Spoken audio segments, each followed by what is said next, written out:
Book News no ar para vocês. Estamos aqui gravando em Orlando, direto dos estúdios da Alaska Tech Store, apoiador deste projeto. E hoje a gente está aqui com a convidada maravilhosa, a Cristiane Barreto, que tem um livro importante sobre liderança fraternal. É sobre esse tema que nós vamos falar nesse podcast. Seja muito bem-vinda.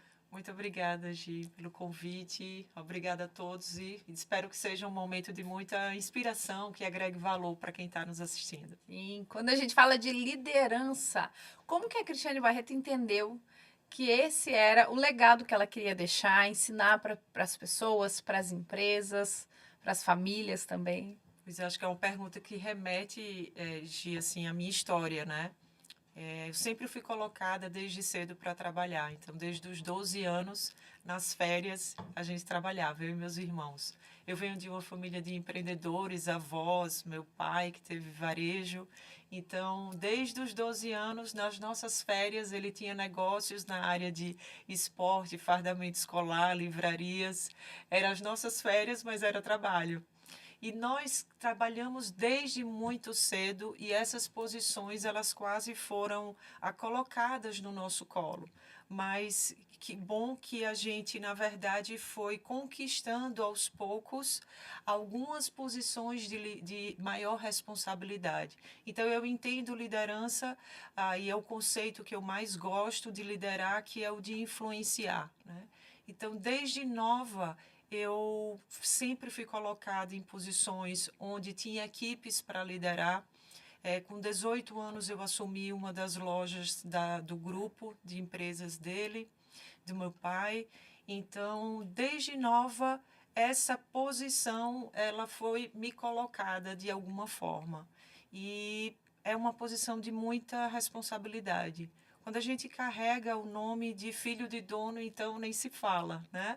Porque aí você tem que provar mais, né? Que você dá conta daquele legado que a priori seu pai construiu para os filhos, né? Para nós filhos. Então, essa posição que tem muita responsabilidade não necessariamente faz um líder, mas traz muita responsabilidade para essa liderança. E foi muito aos poucos, com muitos estímulos nessa área, muitos estímulos, inclusive na escola. Eu sempre fui a líder da gincana do grupo, a líder do grupo, a líder da formatura. Então, eu sempre estive em posições de muita comunicação. E comunicar, você que é dessa área, comunicar é uma responsabilidade e é uma influência. Eu gosto de dizer que desde um post simples que a gente posta nas redes sociais, a gente precisa ter uma responsabilidade com aquilo que a gente está postando. Seja um pensamento, seja uma atitude, uma escolha que nós fizemos, nós enquanto imigrantes, que muitas vezes inspiramos outras pessoas que têm no seu caminho vinho, ou que não têm no seu caminho vinho, que também está tudo bem, mas o termo liderar sempre me acompanhou na veia, né? Eu costumo dizer assim que eu sou uma administradora na veia. Muitas pessoas acham que eu estudei psicologia, mas na verdade a minha graduação é administração, depois que eu fui para a psicologia organizacional e a psicologia social, que é a minha paixão, estudar grupos. E a liderança, ela tem tudo a ver com a ciência psicologia social, que estuda o impacto do indivíduo no grupo. Então, desde muito cedo, convivendo com empreendedores, sempre me chamou a atenção como é que o comportamento de uma pessoa, seja num departamento comercial, seja num departamento financeiro, numa logística, no que for, como aquele comportamento e o resultado daquela pessoa influencia na outra. Então, essa sempre foi minha paixão. Desde a minha graduação, meu primeiro trabalho de escrita, que foi minha monografia, e naquela época a monografia ainda ia para uma banca para a gente defender aquela ideia, já foi sobre liderança.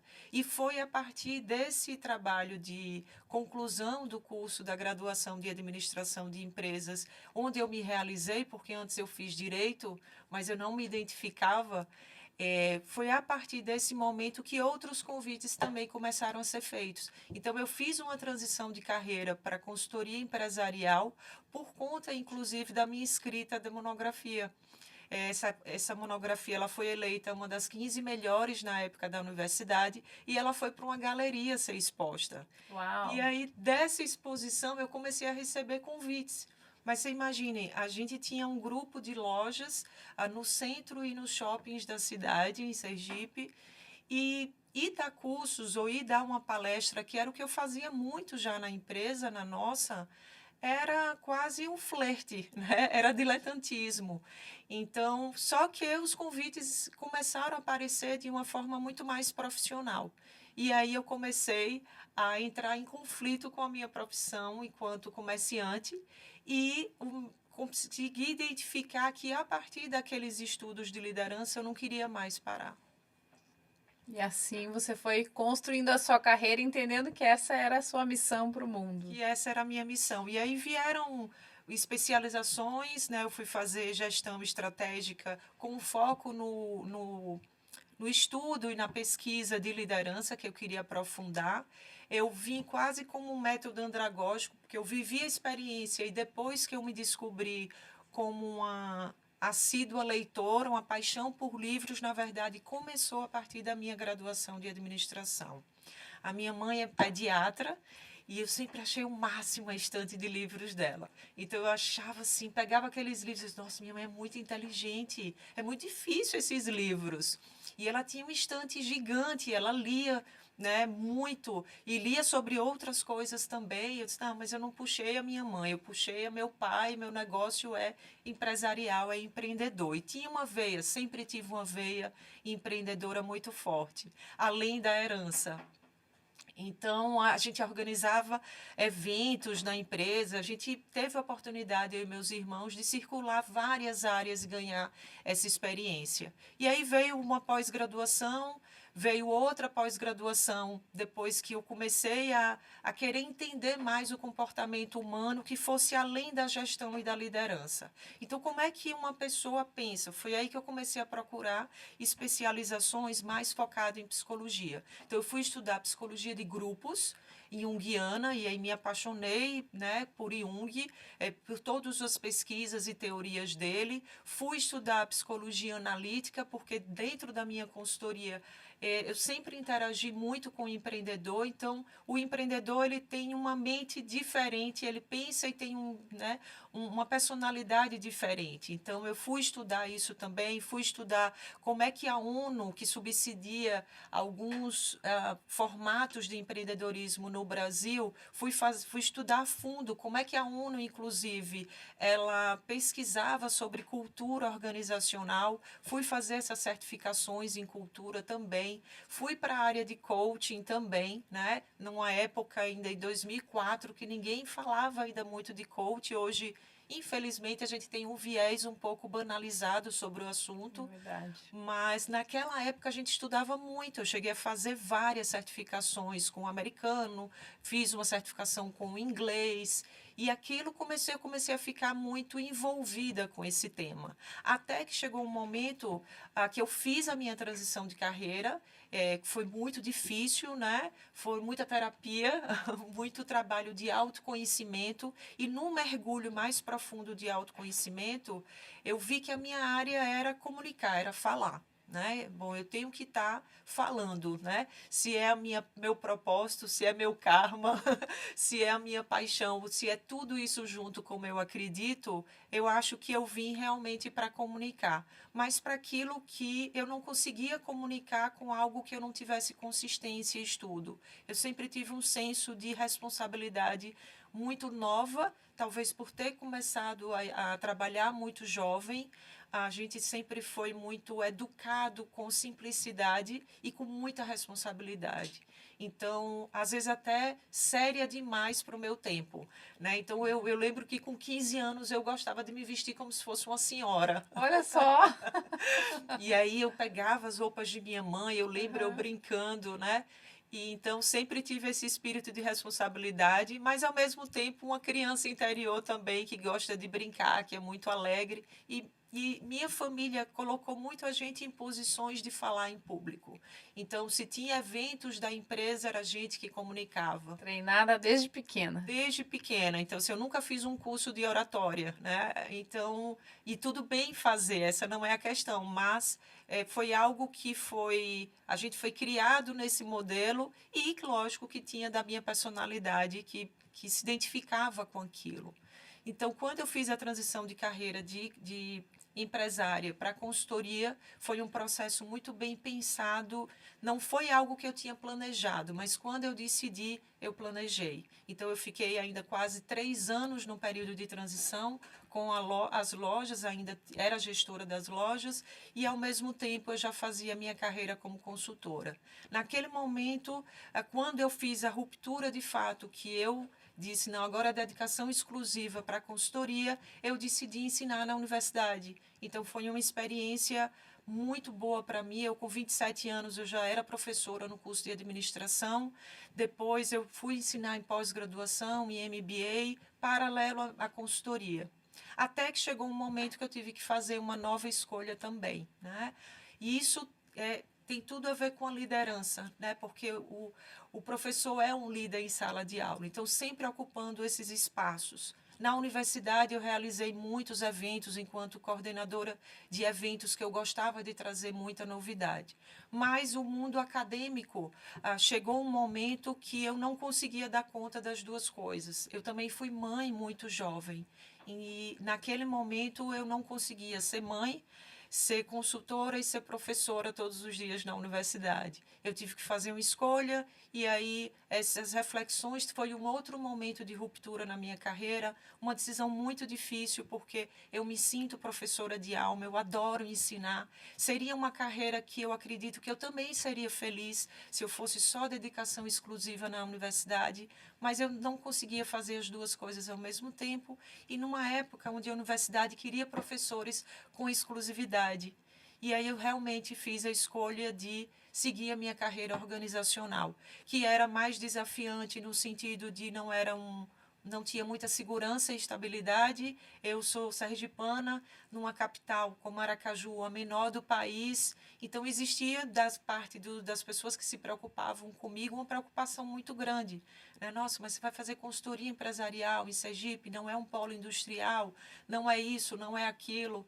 Mas foi assim que eu me desenvolvi. Então, eu sempre fui muito para o sul, para o sudeste, para estudar os cursos que eu queria eu queria estudar sempre da fonte, né? Então, assim, quem está trazendo esse curso? Essa pessoa fez o curso com quem estudou essa metodologia. Eu queria ir lá para a metodologia. Então, fiz cursos em Curitiba, fiz muitos cursos no Rio Grande do Sul e principalmente São Paulo.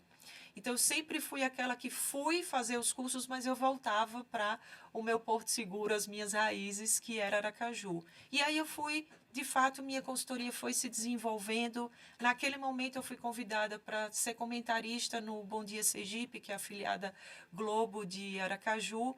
E foi um momento de, nossa, eu lembro como hoje, Gi, que eu aceitei.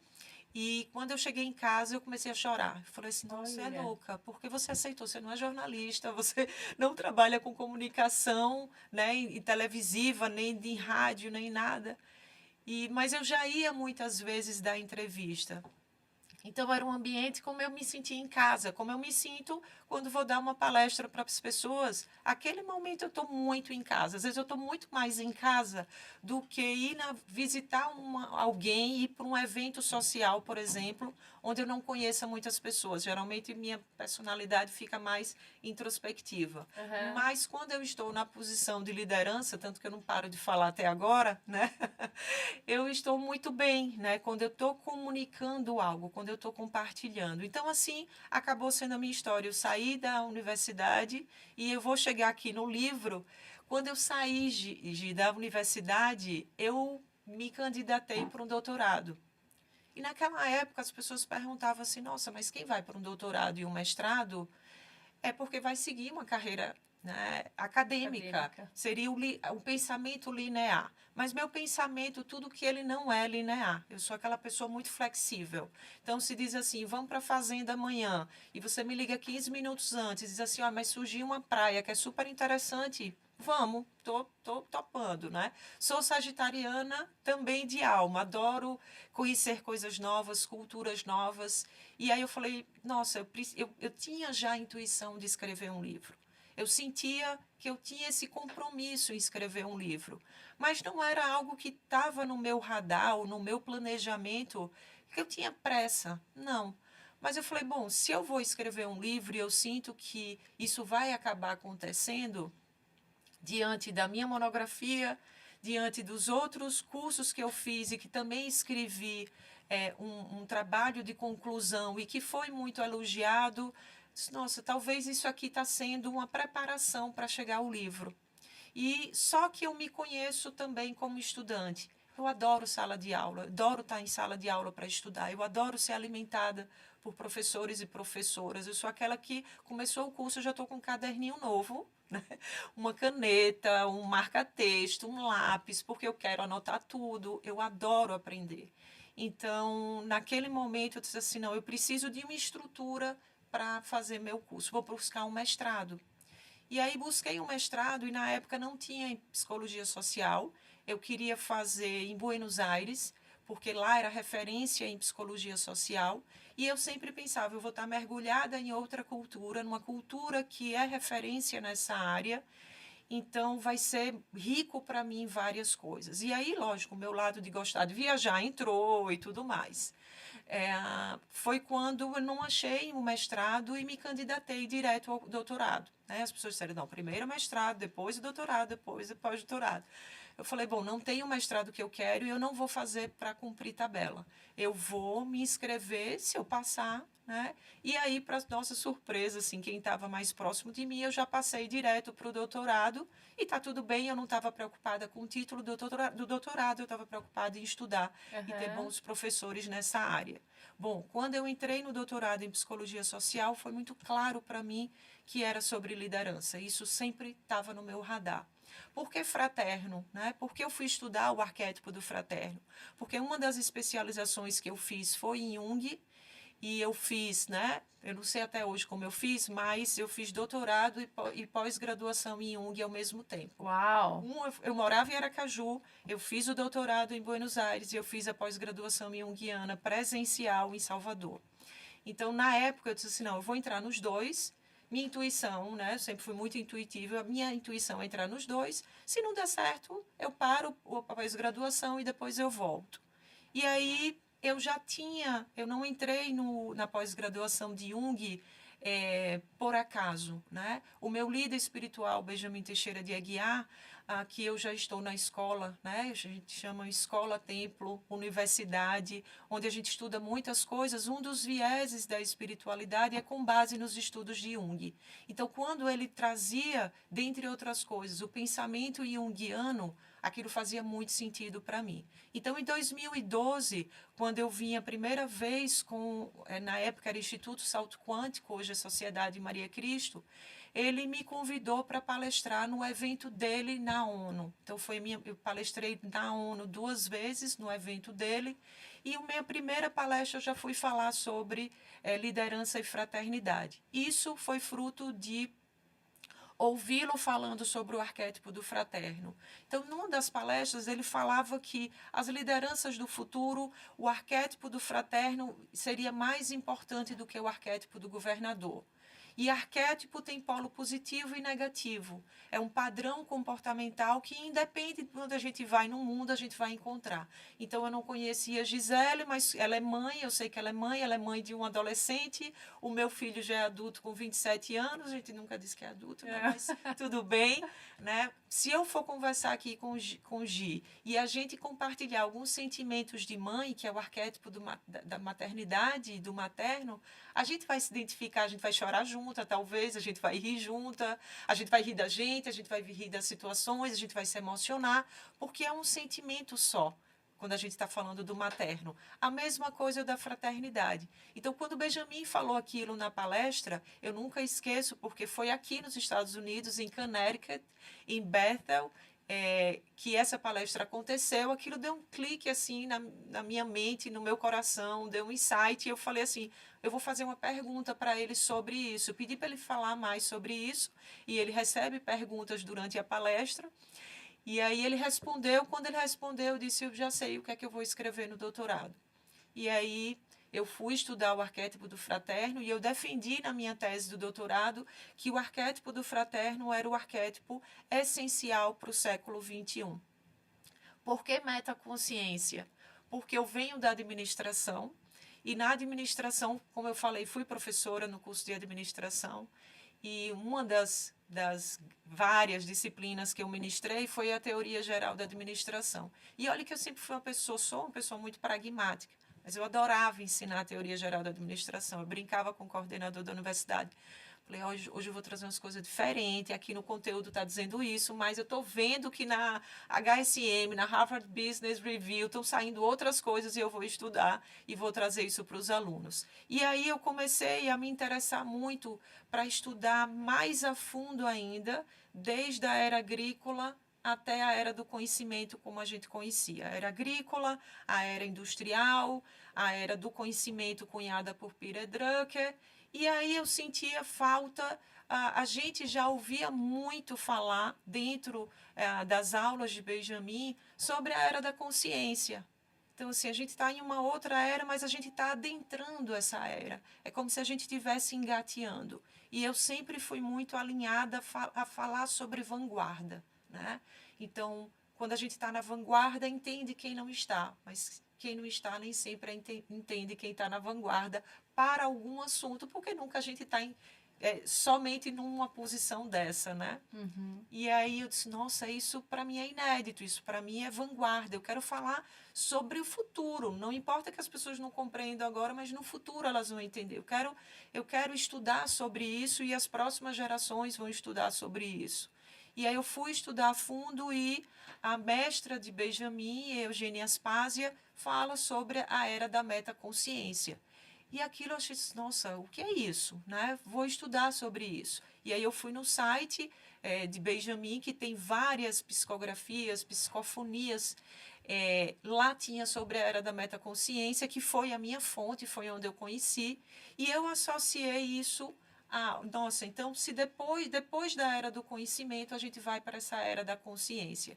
E se a gente for desde a arquitetura até a administração de empresas, se a gente for para a área hospitalar, todas as áreas eu atendo mercado bem variado. A gente vê muito as pessoas cada vez mais voltando a ser humanas, né? Então, a gente teve aí a era agrícola, onde a gente tinha mão de obra para subsistência, a gente tem aí a era industrial, onde se criou, de certa forma, os capatazes para a gente ter resultado. Isso, por mais que a gente tenha passado dessas eras, ela ainda está muito incrustada nas empresas, né? Aquele autoritarismo, manda quem pode, obedece quem tem juízo. A gente tem resquícios aqui ou ali mais fortes ou mais fracos. A gente vai para a era do conhecimento, vem o boom das universidades, né? Então a gente tem aí o conhecimento, o boom dos livros também, de conhecimento muito acessível a todos, com internet e tudo mais.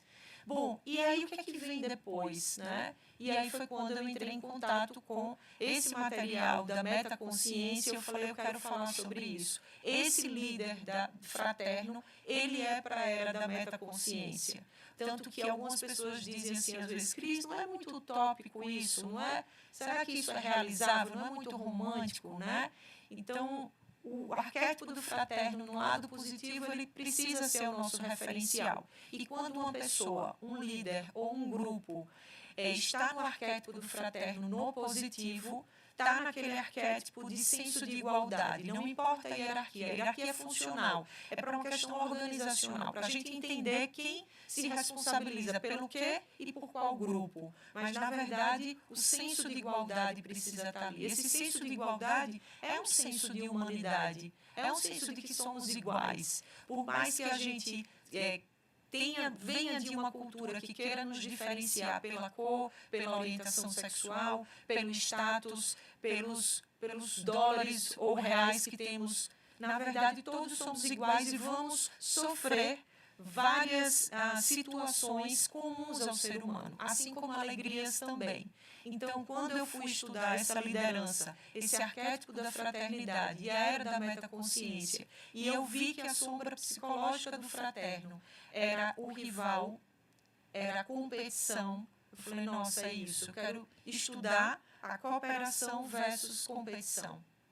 A gente nunca está num polo só de um arquétipo.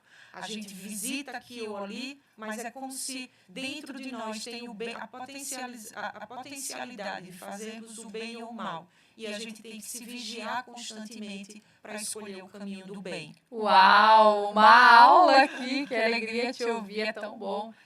Já tive a oportunidade de te ouvir palestrando e fiquei encantada, porque como você mesmo falou dessa tua experiência como professora universitária, como palestrante treinadora, acaba trazendo bem esclarecido, trazendo essa clareza quando você traz os conteúdos.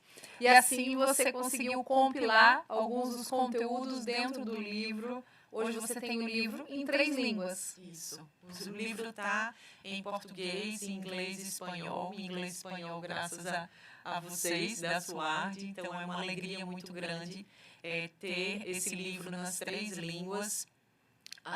O 5º capítulo do livro, ele traz uma metodologia. Então, é uma contribuição social, é uma contribuição para outros treinadores, para outros consultores, colegas meus que estejam no mundo. Essa metodologia ela foi aplicada e criada por mim dentro do meu doutorado. Então, tinha uma fundamentação teórica já muito rica, digamos assim, já bem profunda, segundo os feedbacks dos meus orientadores. E a gente precisava agora trazer essa teoria, como é que a gente aplica isso nas organizações. E aí eu recebi esse desafio dos meus orientadores, que é pegue toda essa fundamentação e crie algo palpável, que você possa aplicar nas empresas. E aí eu lembro que na época eu pensei muito, eu refleti muito, eu fui buscar muita ajuda para criar a metodologia. Uma colega, amiga e irmã, que é professora doutora Gisélia Mendes, também sergipana, não, ela é baiana, perdão, ela é baiana, mas mora em Sergipe. Ela me deu uma contribuição inenarrável, tanto para a estrutura da minha tese, que ela acabou sendo minha co-orientadora. Eu achei pouco ter um orientador de Buenos Aires, mas também fui buscar, como ela era professora doutora na Universidade Federal em Sergipe, eu queria trazer um método que, se essa tese fosse defendida, por exemplo, numa Universidade Federal no Brasil, ela estaria correta, eu estaria no caminho certo. Então, eu fui buscar essas 2 perspectivas, com muita exigência com o meu trabalho, como eu costumo ser, muito autocrítica. Eu quero fazer algo e de novo vem, e eu acho que essa é uma característica forte da liderança, esse senso de responsabilidade. Quando as pessoas pegarem esse livro, quando as pessoas pegarem esse método, eu estou sendo responsável com aquilo que eu estou divulgando? De fato, eu estou ajudando, eu estou contribuindo? Ou é o meu ego que está à frente e eu quero ser promovida? Então, nunca foi muito difícil, Gi, para mim, fazer perguntas difíceis, né? Bom, o ego vai estar sempre presente, mas como é que eu faço para que o meu coração e que o meu propósito esteja à frente, né? Então, eu me trabalhei muito para que essa metodologia ela não ficasse para mim, para que esses estudos não ficassem numa biblioteca, numa universidade, para que tudo que eu estudei, que eu escrevi e que eu aplico nas empresas não ficasse só para mim, isso é para o mundo. Então, eu acho que esse é o exercício, é bíblico, né? A gente não pode esconder os talentos, né? A parábola dos 3 talentos. Então, não esconda seus talentos. Deixa a sua luz brilhar, né? Então, Jesus traz essa orientação, esse ensinamento. E ele não se apague, né? Não apague os seus talentos, não esconda. Então, assim, o livro, ele é um instrumento, ele é uma ferramenta e ele é uma divulgação de um estudo que outras pessoas podem fazer. Inclusive, eu falo no livro, não é para as pessoas concordarem comigo, né? A gente precisa ler qualquer livro com um olhar crítico, né, com o que a gente interpreta, com os nossos valores e tudo mais. Mas aqui sou eu, você também é escritora e você sabe, quando a gente escreve um livro, a gente está abrindo nossa alma, né? Abrindo nosso guarda-roupa interno, abrindo, nos mostrando.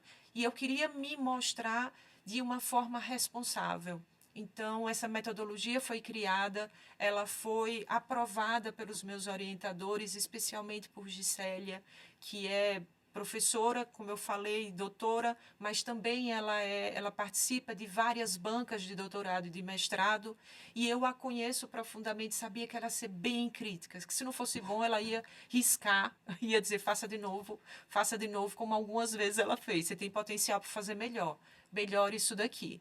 Então eu confio muito em pessoas que são dessa forma, que me orientam dessa forma, até chegar no modelo que ela disse assim, está pronto. Você chegou agora no ponto que você já pode aplicar.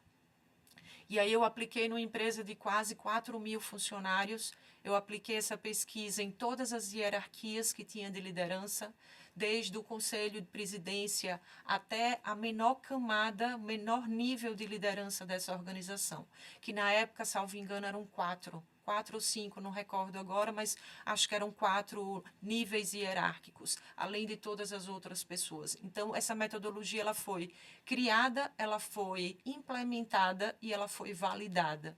Com isso, eu dei um feedback, aqui não entra, óbvio, o nome da empresa onde eu apliquei, mas para quem está nos assistindo e quiser ter acesso ao livro, você pode fazer como eu fiz, né? Quem quiser aplicar e trabalha com isso, e pode pegar o meu método e adaptar, como a gente faz, às vezes, de vários outros autores, para aquilo que faz sentido para você. Então, Gi, eu fui investigar nessa organização se aqueles líderes estavam vivendo mais, estavam num padrão mais do polo positivo ou negativo do arquétipo do fraterno. E aí esse feedback foi dado. A partir daí, desse diagnóstico, a gente fez um trabalho de 2 anos de desenvolvimento de liderança. Então, eu que liderei esse projeto, desde a primeira camada, só para você ter uma ideia, a gente tinha pessoas que eram analfabetas, né? Mas a gente estava falando, e eu acho que isso é muito importante trazer, a gente está falando de comportamento. A gente está falando de comportamento, de influência e de responsabilidade quando a gente fala de liderança. A gente não está falando de palco, né? A gente não está falando até mesmo da questão intelectual. Então, às vezes, e eu trabalho, atendo muitas construtoras, às vezes o mestre de obra está ensinando alguma coisa ao engenheiro da obra. Às vezes o engenheiro da obra está ensinando ao mestre de obra. Então, a gente trabalhou camadas da a primeira vez que aquela pessoa foi ocupar um cargo de liderança, até os conselheiros de administração, pessoas que estavam há mais de 40 anos na empresa, já com uma linguagem, com uma complexidade e profundidade bem diferente. Então, o livro está aí para as pessoas, né, estudarem, para as pessoas aprenderem, para as pessoas criticarem, inclusive, e também para ser utilizado na prática, no dia a dia. Maravilha, o convite para vocês entrarem nas redes sociais da Cris e ter as informações para adquirir o livro em português, inglês e espanhol. A gente está muito feliz de ter você aqui e aprender tanto como foi esse podcast. Muito obrigada pela sua presença. Eu que agradeço, parabéns pelo seu podcast, por todas as iniciativas que você tem agora aqui na Flórida, né, em Orlando, ajudando tantas mulheres, me incluindo, porque nos encontramos. Eu encontrei a Suardi numa exposição na Expo Brasil e foi uma alegria porque eu disse, nossa, eu quero lançar o livro em inglês e espanhol, mas eu quero lançar com uma brasileira, eu quero lançar com uma empresa brasileira e que vai me compreender não só as minhas limitações, mas também a minha potencialidade, né? Vai ter uma empatia melhor. Então, muito obrigada, Gi, parabéns por esse podcast, por todas as iniciativas e pelo belíssimo trabalho que vocês fazem com tanta responsabilidade. Eu sou uma cliente muito satisfeita. O que me foi dito que aconteceria, aconteceu, né? Obrigada pelo carinho, por sempre lembrar, né, das pessoas que estão próximas a você, que vocês podem promover de alguma forma, que vocês podem divulgar. Eu acho que vocês acabam fazendo um trabalho que vai além né, um instituto, acho que talvez o nome já diga, né, um instituto é isso, é um conjunto de ações. Então, parabéns por seu trabalho, de seu esposo, Duda, que fazem uma equipe maravilhosa e que muitas mulheres ou outras pessoas, sejam também homens, sejam auxiliados através do trabalho de vocês. Muito obrigada, obrigada pelo feedback, a gente fica muito feliz e essa é a nossa missão no mundo, conectar pessoas, conectar através dos livros, através da comunicação e a gente fica muito feliz com os resultados. Muito obrigada. E a vocês todos, sigam a Cris nas redes sociais para aprender cada vez mais. Até a próxima Book News aqui.